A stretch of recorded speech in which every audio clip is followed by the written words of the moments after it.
J'étais enseignant au Collegiate à l'Université de Winnipeg. J'enseignais la biologie et la chimie aux élèves de 11e et 12e année. J'étais également directeur adjoint.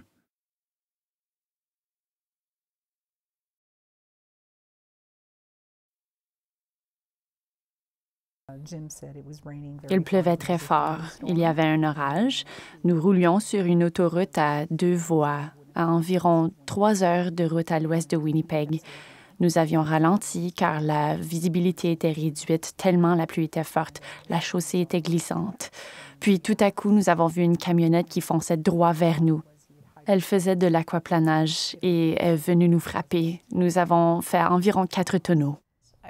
Je me souviens, tout est devenu noir. Je me suis frappé la tête violemment et me suis cassé plusieurs dents. J'ai subi des lacérations au visage, des choses comme ça. J'ai aussi perdu connaissance. J'avais peur que tout explose car je sentais l'essence et j'entendais pleurer mes filles qui étaient tous sur le choc.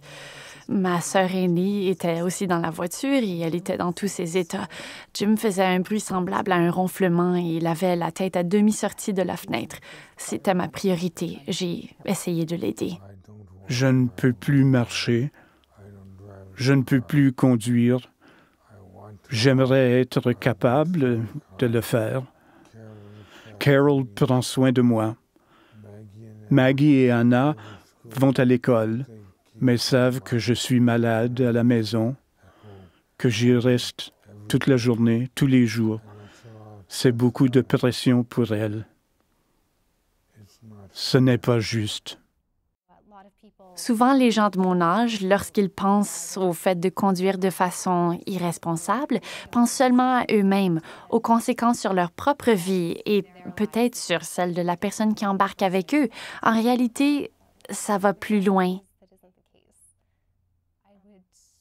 Je ne voudrais jamais être responsable de quelque chose comme ça. Devoir vivre avec les conséquences, surtout quand on est jeune, d'avoir ça sur la conscience pour le reste de sa vie. Je m'ennuie de mon partenaire de vie, de mon mentor. C'est très difficile de ne plus l'avoir près de moi.